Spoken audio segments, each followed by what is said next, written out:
Good morning, good afternoon, good evening. This is Joe Nicasio, your business mentor.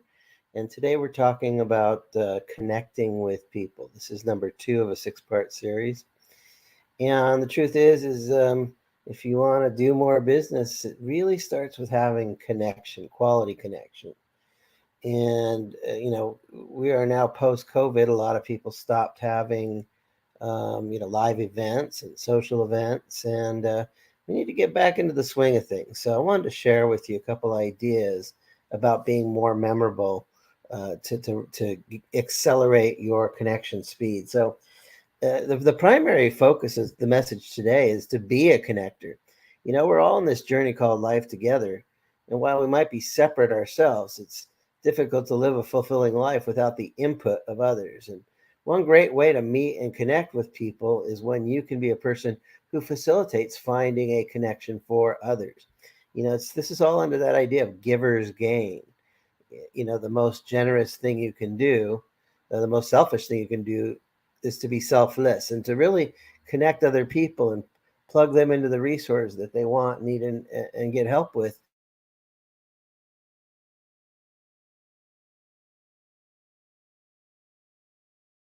By being a connector, it's going to help you get connected with others. And no matter how many different channels exist, we cannot escape good old fashioned networking. It helps to get out of the house, shake some hands, have a conversation with some new people.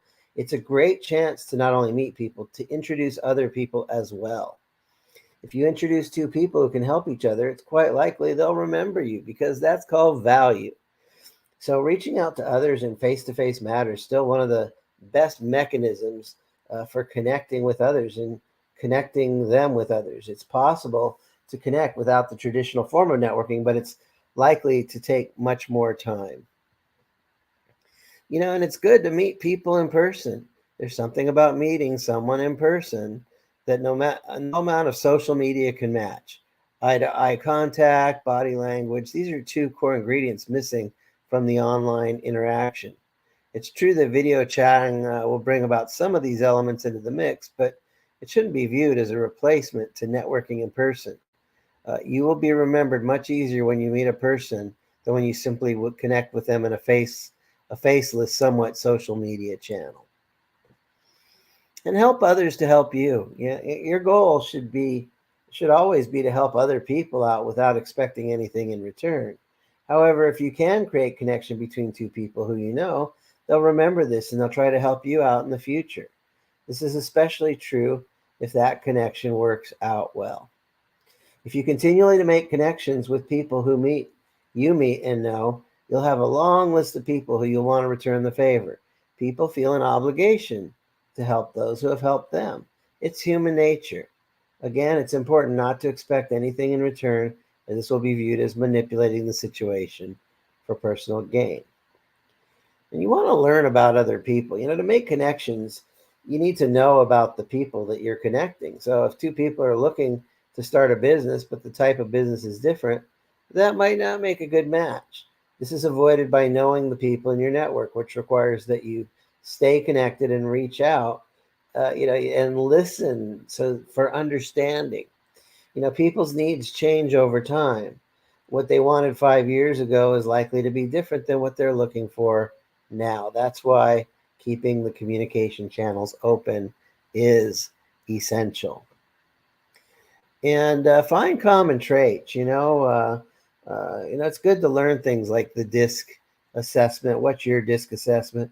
It's always better to make the right kinds of connections at the start. When you learn about people, try to determine their traits so that you'll be compatible with whom you introduce.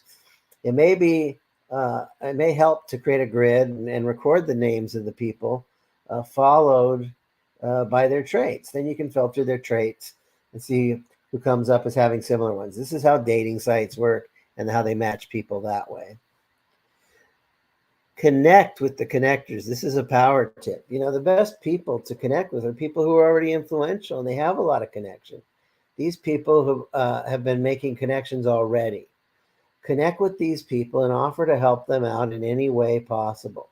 You want your name to come up whenever they are looking for something or someone. These people can quickly expand your network. To find these people, simply look for the most authoritative and influential resources on social media or at your local chamber of commerce. LinkedIn is a great way to check this out, but it can be done with Twitter and Facebook as well. When connecting with these people, make sure you respect their time and be willing to give more than you receive. Offer to set up their next seminar, help set up their next seminar. Give them access to a tool that you find helpful in making connections, etc. The more you help them, the more they will come to know who you are. And you want to nurture your relationships. It's not good enough to just network. One of my friends, Jay Handler, says, the follow without the follow up is simply stalking. So, don't just connect with people, but follow up and nurture the relationship. Nurture your connections for the future. You can't expect people to know who you are after letting communications lapse for several months or years.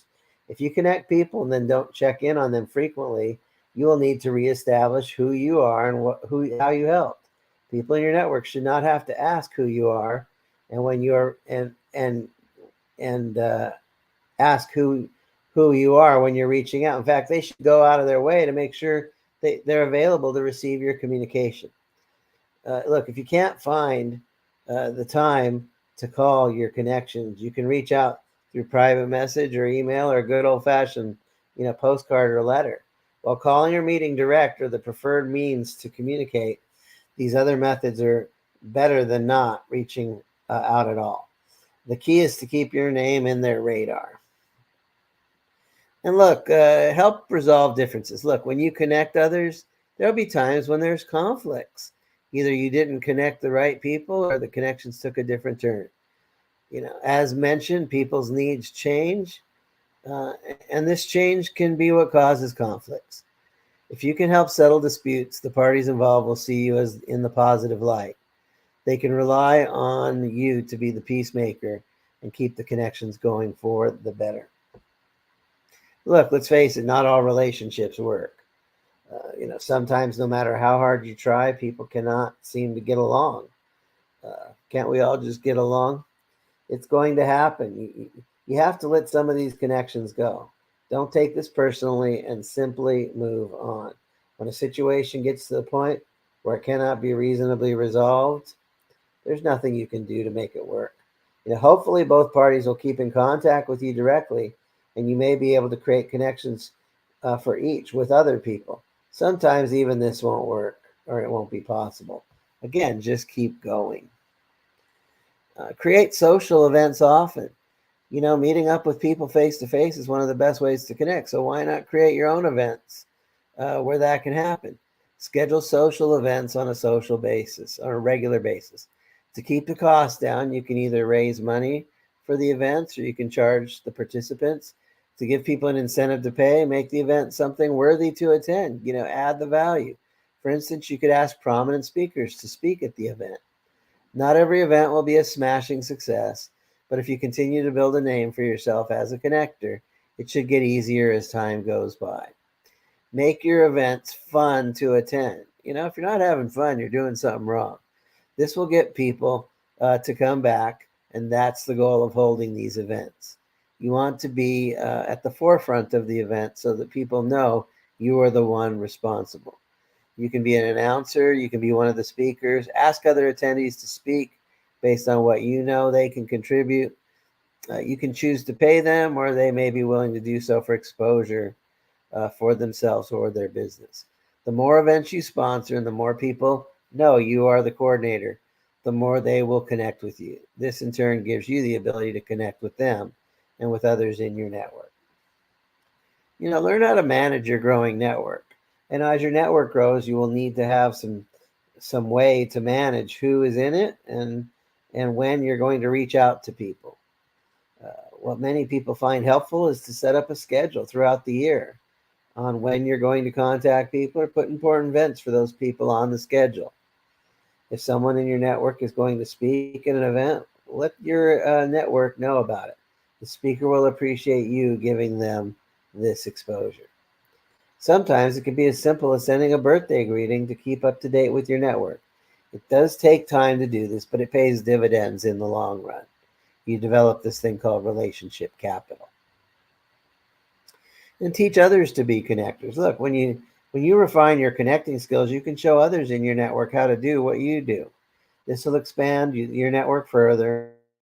The people that you teach may go on to form their own groups without you. It may happen on occasion. Just keep going and don't worry about it. Usually, with this kind of networking, it all comes around and you will be able to share amongst the groups. Continue to build your network while at the same time encouraging people to connect with others on their own. And look, the name of the game in business is connection. If you want to connect with me, let's connect. Let me buy an hour of my time. Go to schedule.employeeescapeplan.com. I'm Joe Nicasio. I'm a business advisor. One of the best pieces of advice I can give you during this time in the world is go out and create quality connections with people. I promise you it'll make a big difference in your life and in your business. This is Joe Nicasio, your business mentor. God bless you and have an amazing morning, afternoon, or evening, depending on where you are in the